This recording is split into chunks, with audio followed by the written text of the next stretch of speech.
Hi there, thanks for joining me. If you've just noticed, this video says part 2, and that sounds strange to you, there is a part 1. It'll be number 16, making an NHS complaint, part 1. I might be able to add a link to it, I'm not sure. Anyway, if you've already viewed part 1 and you've came to have a look at the part 2, well, thanks for joining me. What a glutton for punishment you are. Let's get on with it. So, I won't spend a lot of time on this recapping, but we've got 11 emails. A couple of them were making initial contact with MSP, the rest of it was dealing with the complaints department. Jump back to the part 1 video and you'll see all of these steps here.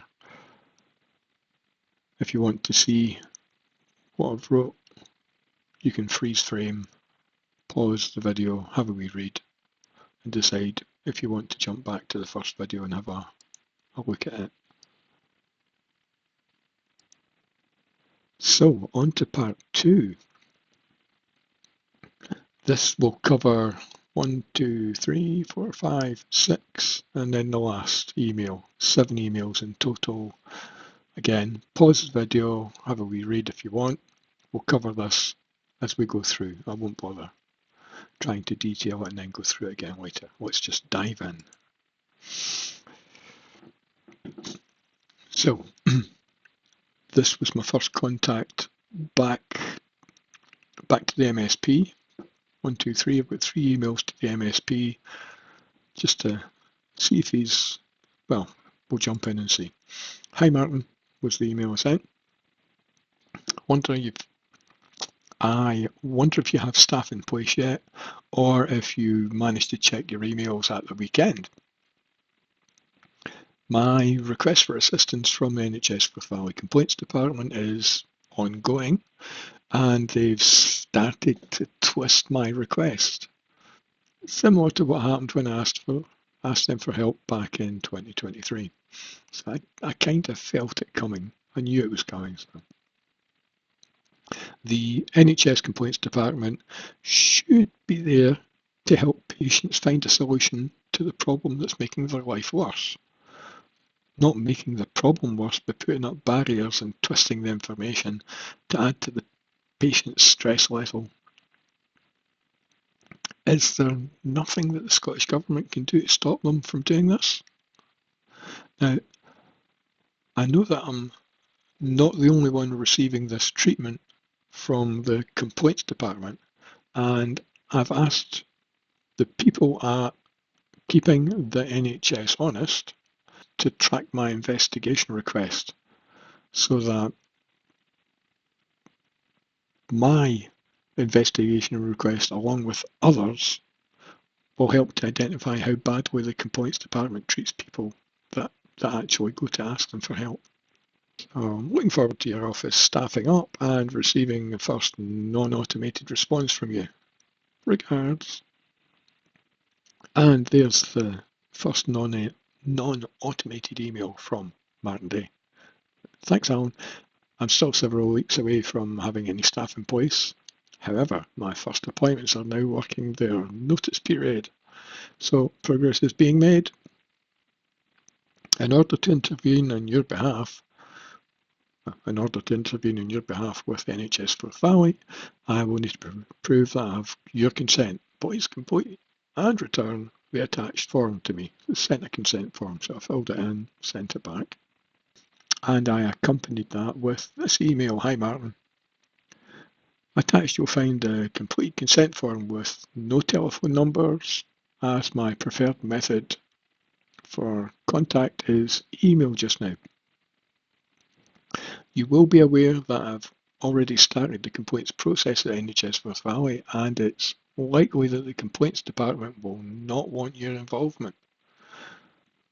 That's maybe why they whizzed this through the system.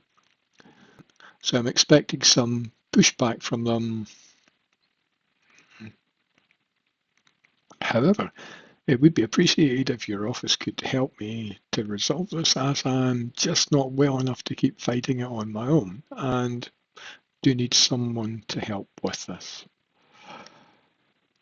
The goal here is to have Forth Valley recognise and accept that my blood pressure has caused previous investigations to be cancelled and will do so again in the future unless it's corrected. My GP has tried everything in their power to manage my blood pressure, but without success. They've asked Forth Valley for advice, with none provided. And then my GP sent me to the acute assessment unit for them to just get in there and investigate what's going on with my blood pressure. Only for the acute assessment unit to then respond by saying that my blood pressure is completely normal. Although every medical professional that measured my blood pressure, they go quiet, they measure it again, they try a different arm, they go and find a different blood pressure monitor tool, they try the old-fashioned one with the stethoscope, pump up the pressure by hand. They know it's not normal. They're horrified by the numbers. So this is now feeling like I'm being punished for an earlier complaint that I made in 2023, and it's causing me to become locked out of all future investigations.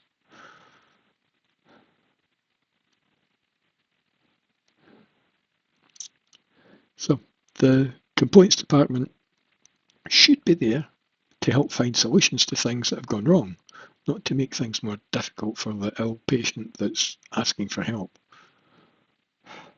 Regards. So, on to the complaints department. And this was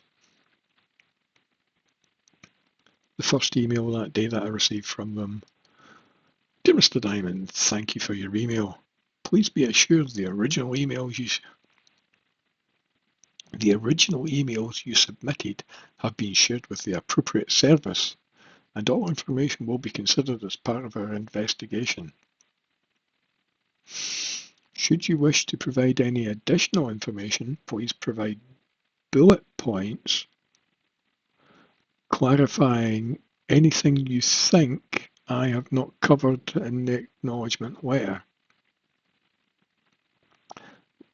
Watch out for this. They force you to change your request, even when there's nothing wrong with your request. Then they rewrite it. You'll see what they do. Wait and see. So that was from Regards. That was from Adele with kind regards. Assistant Patient Relations Officer. Okay then. My response, hi Adele. We cannot use your acknowledgement letter. This is an extract from our acknowledgement letter. We cannot use your acknowledgement letter as a part of this investigation because its contents do not reflect what I want you to investigate. And this is why my original email should be referred to directly.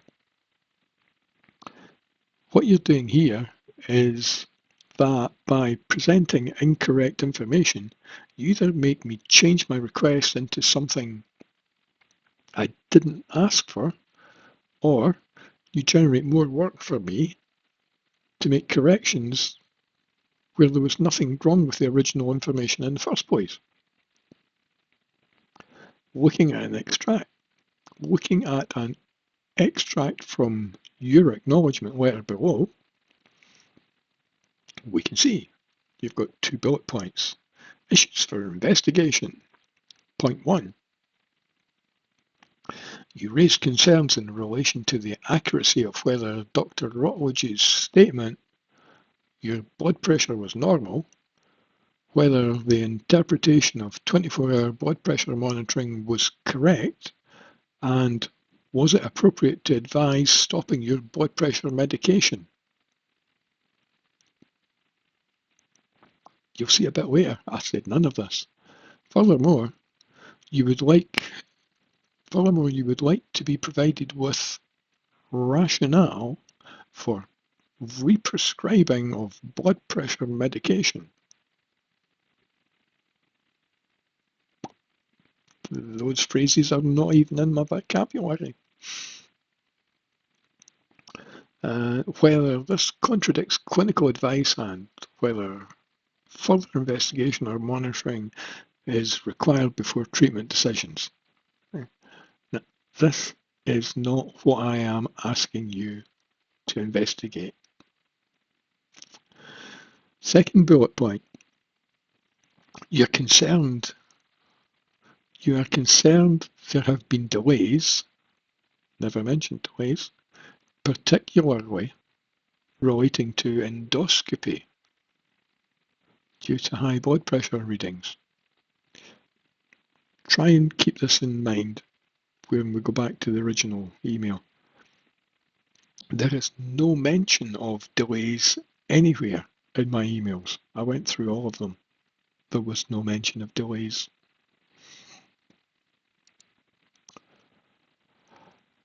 I have reproduced my original email below and highlighted the main blocks of information that are needed for this investigation. But the non-highlighted text in between provides context to help with understanding what my request for help is all about. We need my full email, not bullet point snippets. My original email in blue is below, and here we have it. This was in the first video, and here we can see I'm referring to the same one again. I have a complicated and poorly managed medical condition, and there is one part of this that's causing me to become locked out of any future medical care. Important bits in yellow. The one part that I would like help with,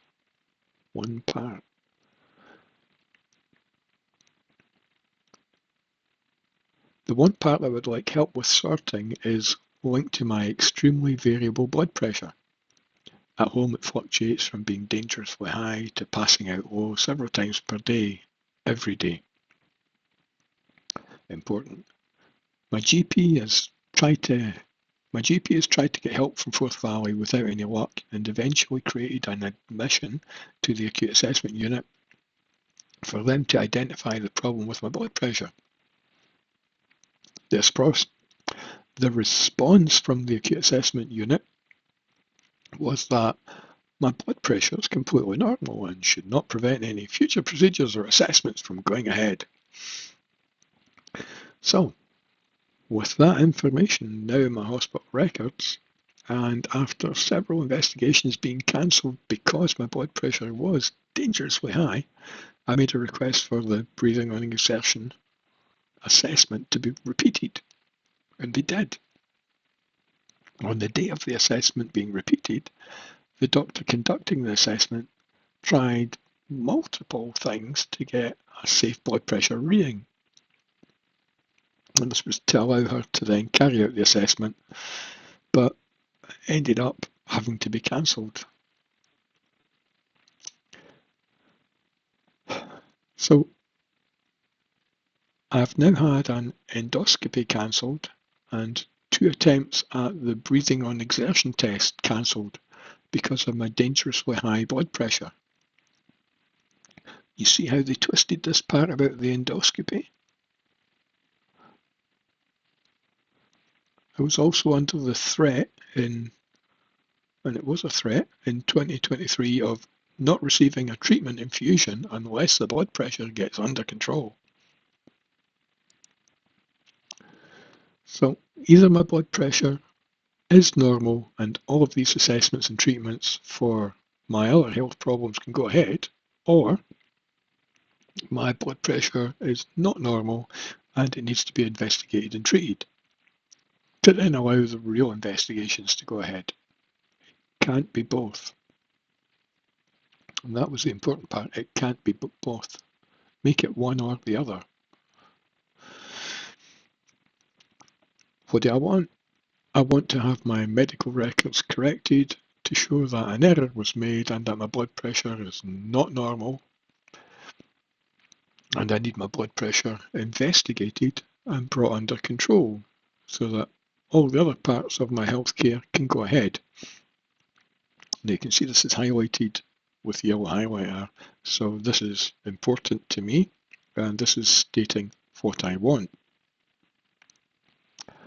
Later on you'll see what they did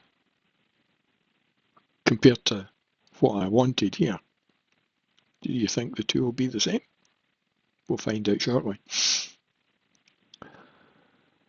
And the rest of it in blue is the remainder of my email. My very first original email to them. So I then finished off by saying, please don't make this request for help more difficult and stressful than it needs to be. Regards. So that was the last email that I sent off to the NHS Complaints Department. If you want to see the response that came back, I'll create that in the next video in part 3. If you've experienced anything similar, let me know in the comments. If you have any ideas and suggestions on how to get around this problem, again, let me know in the comments. It just feels so unfair. Anyway, to be continued. We'll see you in the next one. Thanks for sticking on so long. Bye for now.